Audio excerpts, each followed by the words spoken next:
Hey everyone, Chloe here, and welcome back to this feminine platform and this hypergamous platform. And if you are new here, ladies and lurkers and ear hustlers, welcome. So, I wanted to share my feminine perspective, but more importantly, my hypergamous perspective, and to a degree, my business perspective. So, grab a pen and your notebook about this Carisha Please meal ticket, Royal Rumble, junior high school melodrama, and this Diddy paternity leave bonus baby messiness. And there are so many ways to unpack this very nuanced, high level, not eye level conversation. So a few feathers are definitely going to be ruffled. Now, I first want to say that no woman and her decision making, including myself, will be perfect. And I need to remind the Perfect Patty listeners who stumble upon this channel or who are tuning in that young Miami is still human and that right now she is riding the wave of a very crazy hypergamous learning curve. So as much as you can and as much as you can muster, ladies, try to extend Miss Carisha Brownlee some womanhood grace before you throw her to the wolves. Because this entire situation is really all about the very powerful driving force of hypergamy, financial stability, and of ultimately wanting to be the apple of a man's eye. Because this very messy and very public situationship is all about the bag and is all about the hypergamous nature of women.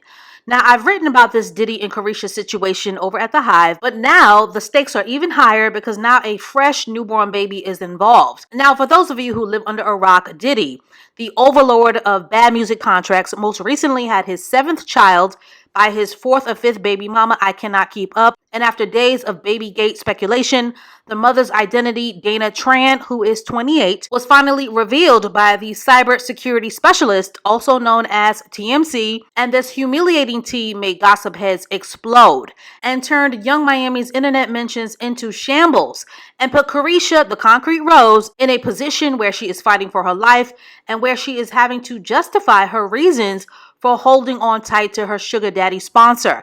Now, young Miami's energy throughout this entire open rotational situationship has always been her basically sticking out her chest with pride by telling the internets to shove your performative concern, as my grandfather would say, where the sun don't shine, and to mind your play cousin business.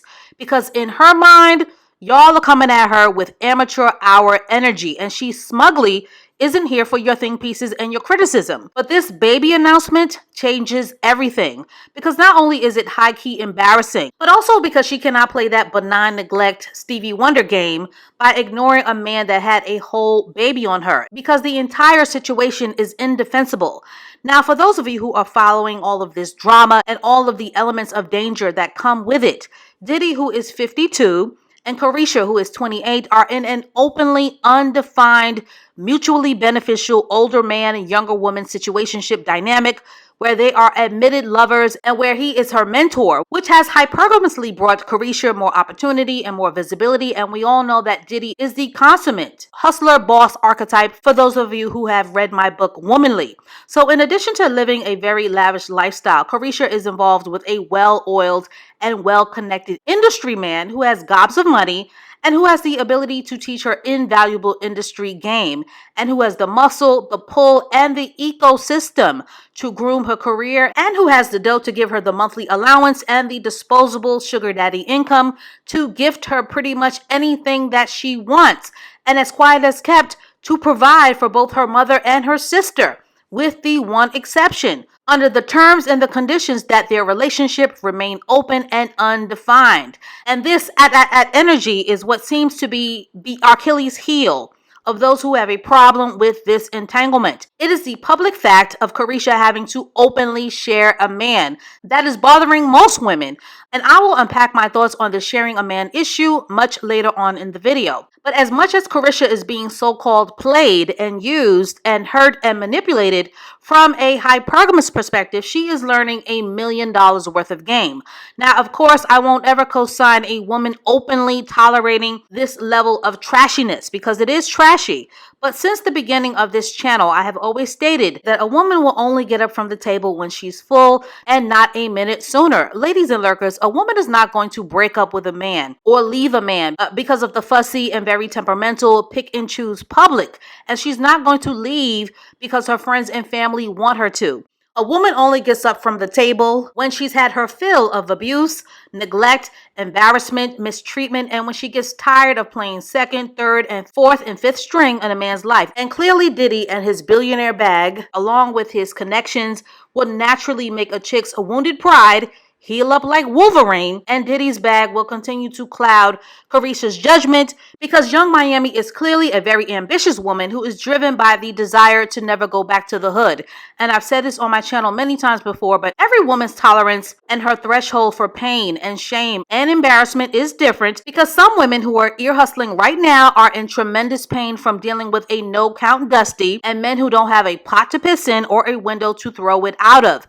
And if we are going to keep it a buck, some women would give their entire left foot to be in Carisha's rotational position because they would much rather cry in a yacht than in a project bathtub. Now, from my point of view, the only irksome aspect of all of this ghetto IG dating show drama is two things. Carisha Brownlee is giving very pressed and very bothered energy, and she has got to learn how to improve her emotional intelligence, and she has got to learn how to make her anger expensive. Arguing over a 95-year-old man who was born in the 1800s is very much giving City Girls down 10,000 points. And arguing back and forth with other concubines and women who have had a taste of your man and getting so emotionally caught up in your reckless mouth and your misdirected anger that you are now dabbling in Asian racism is peak corner store Section 8 bird brain behavior. And since Carisha Brownlee is in a business situationship with Diddy, where she is learning valuable game and she is learning the ropes, having low emotional intelligence can make you a liability, and if you are not careful, blacklisted. So ladies and lurkers, having a reckless mouth is and can be very bad for business. So Carisha needs to be careful because being bad for business will get her discarded so quick that her head will spin. Ladies, as a cautionary tale lesson to learn, when you have signed up